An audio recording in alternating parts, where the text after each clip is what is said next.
What if I told you that one of the most successful pirates in history was not Blackbeard, not Captain Kidd, not some growling movie villain with a peg leg and a parrot, but a woman who built a pirate empire so massive that governments could not crush it? And not just a little, oh wow, she had a ship and a cool hat kind of pirate.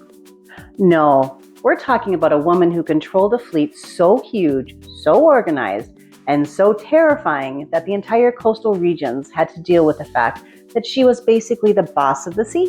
Which is wild enough already. It gets better. She did not just raid a few ships, get famous, and then disappear in some dramatic cannonball accident.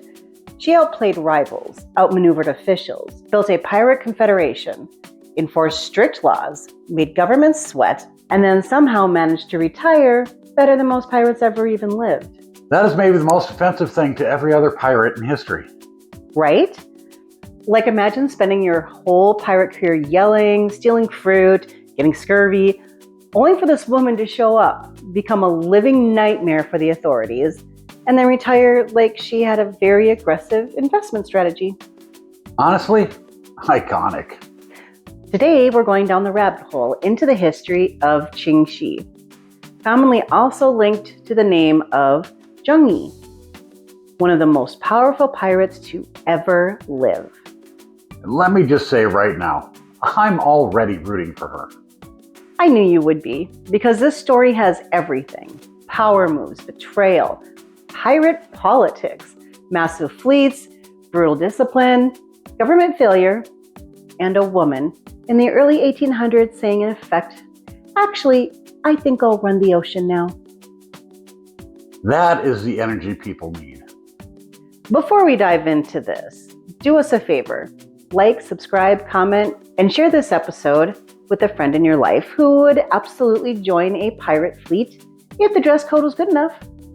Or the friend who already acts like a pirate anytime they find free office supplies.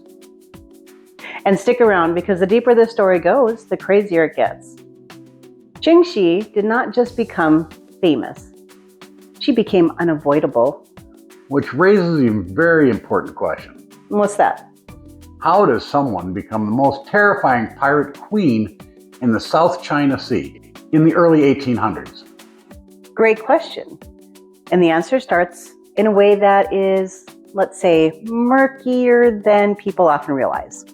Ah yes, history's favorite phrase. We do not actually know all the details. True. The early life of Ching Shih is one of those areas where legend, retelling, and hard evidence start to blend together.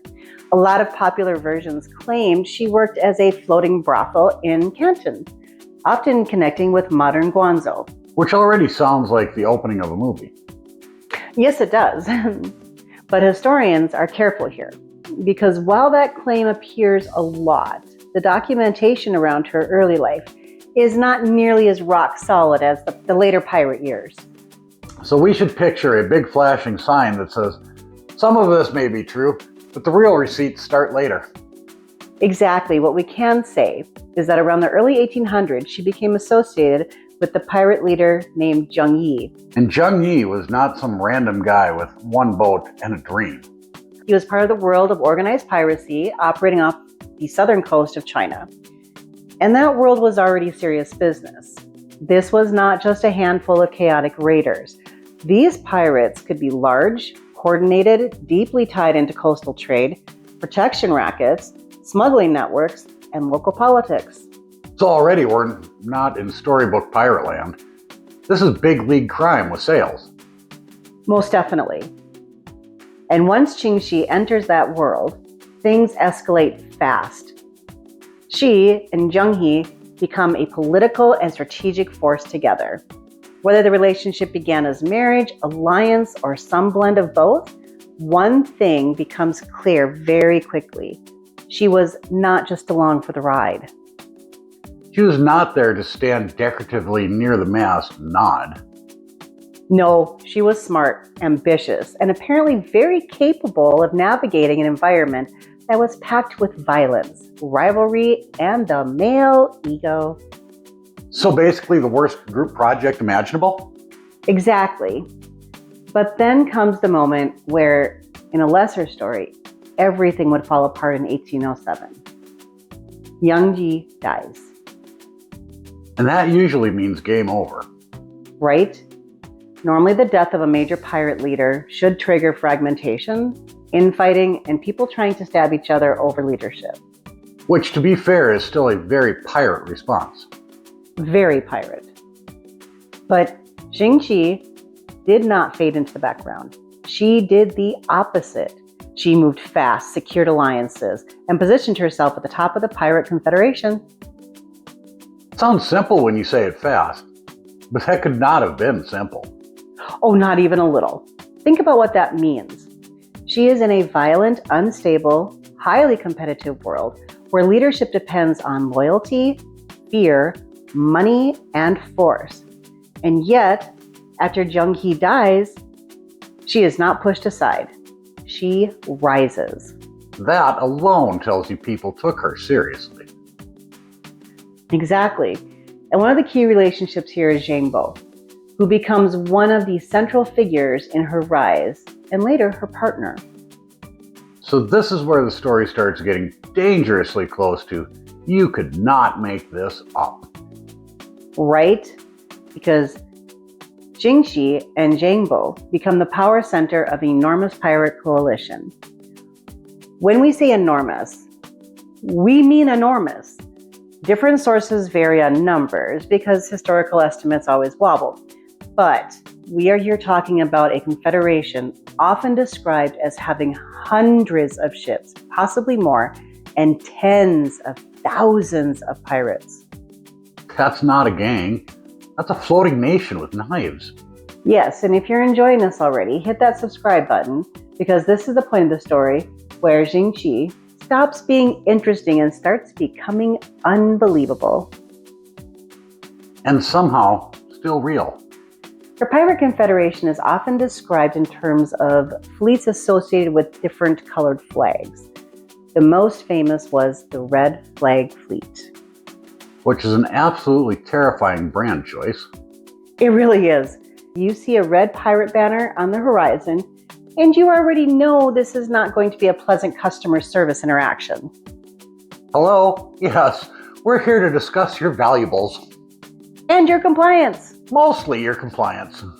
But what is most amazing is Ching Shih's success did not seem to come from random aggression alone. She and her allies built structure, real structure. They imposed discipline and organization. Which makes sense.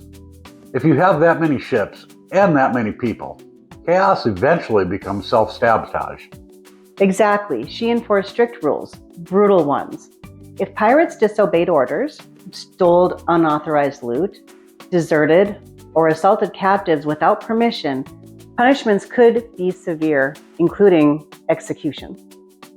Wow. This is one of the reasons Ching Shih stands out. She was not just bold, she understood systems. A pirate fleet that size could not function on vibes. That should be embroidered on a pillow somewhere. A pirate fleet that size cannot function on vibes. Yeah. It is true, though, that she did turn piracy into administration with swords. Which is both horrifying and kind of impressive. And there's another part of this people sometimes miss. Her power extended beyond attacking ships. Pirate forces under her influence also extracted supplies, money, and control from coastal communities. Fishing villages, merchants, and region trade all had to factor in the reality of this pirate confederation. So if you lived in the area, this was not some far-off sea legend. This was your problem. Exactly. This affected real economies and real lives. Officials had to reckon with the fact that this was not just a criminal nuisance. It was a major destabilizing force. Now I'm imagining some exhausted government official unrolling a map and realizing the pirate queen is basically everywhere. Yeah, pretty much. The Qing dynasty faced serious difficulty trying to contain these fleets. Which has to be humiliating. Oh, it absolutely was. Imagine being part of an empire and having to explain that the sea is functionally being managed by a pirate coalition led by a woman you cannot seem to stop. Somewhere, some very angry officials definitely blame paperwork. Oh, I'm sure. And Ching Shih's fleet was not just fighting the Qing, they also clashed with other naval forces in the region, including Portuguese forces around Macu. So now she's not just embarrassing one government, she is becoming an international headache. Yep. And that's why I love this story. It keeps escalating. Every time you think, okay, that is probably the peak, it gets bigger. And we have not even gotten to the ending yet, have we? Oh, not even close. But first, let's appreciate the sheer audacity here. Early 1800s, heavily male-dominated world, violent maritime networks, state pressure, rival pirate leaders, and somehow Ching Shih emerges not just as a survivor, but as the central power. That is superstar behavior. It really is. And I know some people hear Pirate Queen and think this is going to be all romantic and drama and swashbuckling glamour. But no, she was effective, ruthless, and strategic. Glamorous in a you now owe me taxes and fear me kind of way. Correct, which honestly is a very powerful aesthetic. I support it. And this is where the cliffhanger part of the story really kicks in. Because the bigger her confederation grows, the more impossible the next question becomes. Which is? How do you stop someone like that? Oh, that is a good question. Governments tried military pressure. They tried pursuing pirate fleets. They tried force. And Ching Shih kept surviving, kept operating, kept making herself too expensive and too dangerous to simply wipe out. So what do you do when you can't beat the Pirate Queen? You negotiate. Oh, now that's juicy. Yes, it is. But before we get there, let's sit with the fact that she had created a situation where government officials were dealing not with a cornered outlaw, but with a power broker. That changes everything. Right?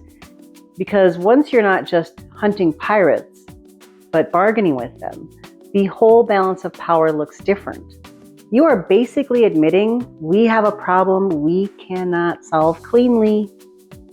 Which is one of the strongest flexes imaginable. Absolutely.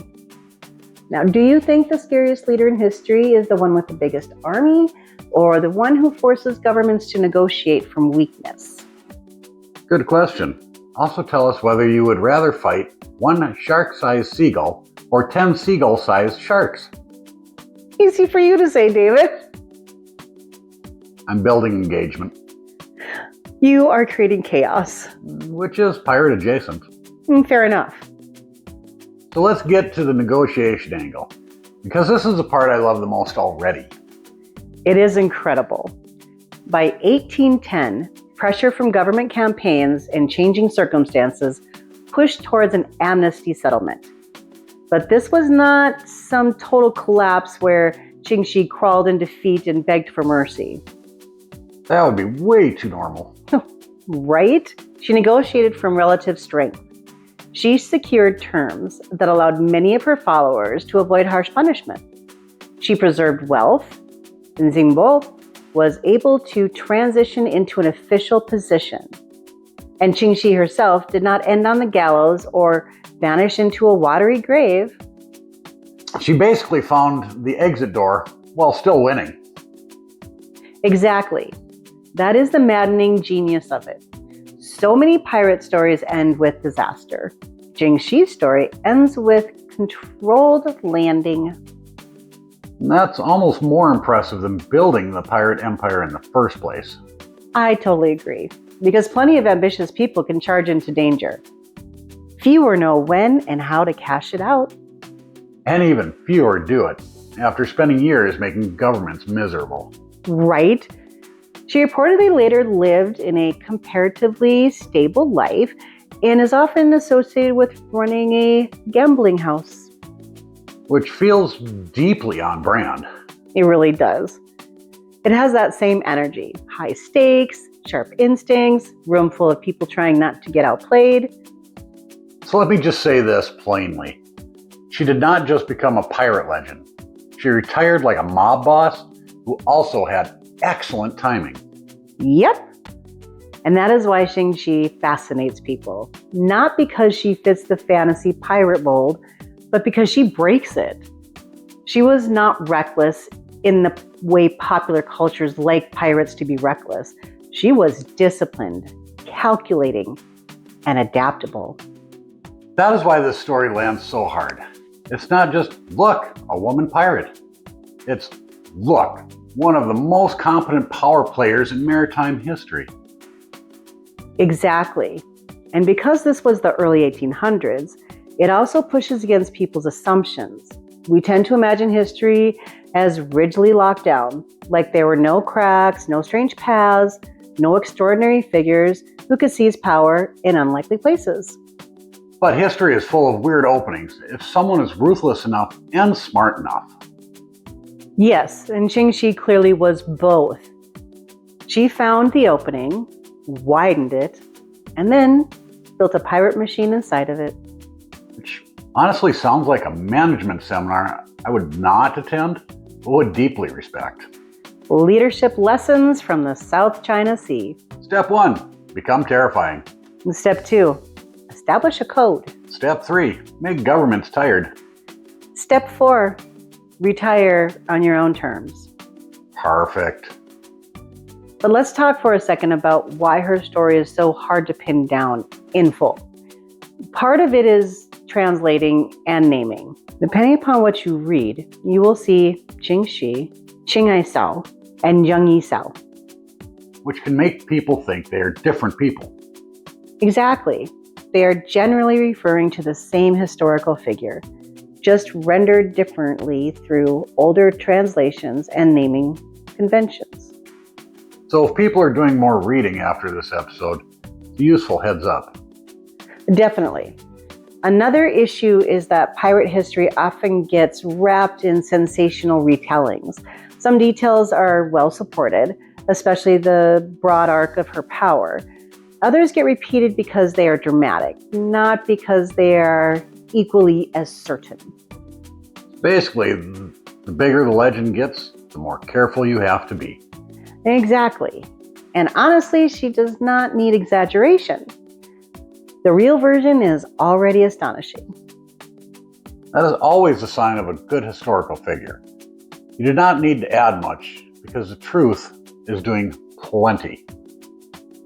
Yep. And here's what gets me. In a world that expects women to stay in very narrow lanes, Ching Shih did not just leave the lane. She stole the road, the toll booth, and probably the surrounding coastline. Ren's fired up. I am fired up because she is such a great reminder that intelligence and authority do not always come wearing the uniform people expect. Also, she was running circles around men who probably underestimated her at first, which I find spiritually refreshing. It is delicious, honestly. If you know somewhere along the line that some rival or official thought, this will be easy, and then immediately regretted every life choice that brought them to that moment. Imagine realizing the pirate queen you dismissed has better logistics than your government. Horrifying. Embarrassing. Iconic. All three. And I think that is part of why modern audiences latch onto her. She's not just historically interesting. She's an emotionally satisfying person. She turns expectation upside down. It feels like a plot twist history forgot to advertise properly. Yep. And if you are still with us, first of all, excellent taste. Second, hit like and subscribe because we cover stories exactly like this, wild, overlooked, and way stranger than people expect. Also share this episode with someone who still thinks history is boring. Yes, because if the sentence, "a pirate queen forced governments to bargain," does not interest them, I don't know what to tell them. And they might be beyond help. Possibly. Now there's one more thing I want to touch on. The myth versus reality of piracy itself. Ah, yes. The not fun part. Right? Real piracy was violent, coercive, and often brutal. And Ching Shih world was no exception. It is possible to be fascinated by her intelligence, leadership, and historical importance without pretending this was some harmless ocean adventure. Very important point. Her confederation could be ruthless. Communities suffered. Trade was disrupted. Captives were at risk. She was extraordinary, but not because she was nice. She was extraordinary because she was effective inside a harsh and dangerous system. That actually makes the story more compelling, not less. I agree. It keeps it real. We do not have to turn her into a cartoon character hero for her to be incredible. She was a powerful historical figure who understood how power worked and used that understanding better than most people around her.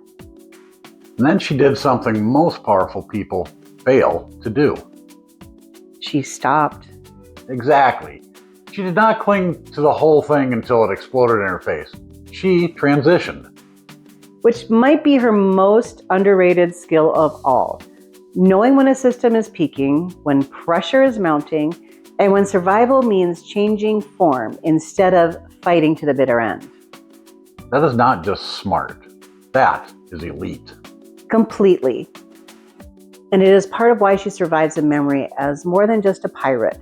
She becomes a symbol of strategy, adaptability, and raw nerve. Also of never letting people put you in a tiny box. Absolutely. Imagine trying to explain her story in one sentence. Well, she may have started from uncertain origins, married into piracy, took over after a major leader died, commanded one of the largest pirate confederations in history, fought off multiple powers, and retired with favorable terms. Okay, that sentence sounds fake. It does, and yet here we are. Let's do final verdict. Was Ching Shih one of the greatest pirates in history? Yes, absolutely, 100% yes. One of the smartest? Absolutely. One of the most successful? I think that stands by itself. One of the coolest? David, she ran an enormous pirate confederation and then retired better than half of the kings in history. Yeah, she was cool. Thank you. Just checking. But also, I think it's more than that. She was one of those rare figures who forces you to widen your understanding of what was possible in her time. She reminded us that power is not always inherited, official, or expected. Sometimes it's seized, organized, defended, and negotiated. And sometimes it is standing on the deck of a fleet while everyone else panics. Bingo. And that is why Ching Shih matters. Not just because her story is dramatic, but because it reveals how messy and flexible history really is. Institutions were not all powerful. Gender expectations were not absolute. And one exceptionally sharp woman could, under right conditions, become the terror of an entire region. Which is honestly a beautiful sentence. Yes, it is. And one more time, let's appreciate the image. Waves crashing, red flags snapping in the wind, merchant ships panicking, coastal officials sweating through their robes, and at the center of it all, Qing. Calm enough to run the whole thing like a business with cannons. That should have been the movie poster. It really should have. If you enjoyed this episode, like, subscribe, share, and leave us a comment telling us which historical woman we should cover next, because clearly history has been underselling some absolute legends. And if you made it this far, you are officially part of the fleet now. The Weird History Fleet. Much safer, probably. No promises, but thank you for going down the rabbit hole with us. We'll see you next time. And remember, history is not just dates and dusty books. Sometimes it's a pirate queen who looked at the early 1800s and said, I think I will win. Honestly, good for her. Very good for her. Night, Ren. Night, Dave.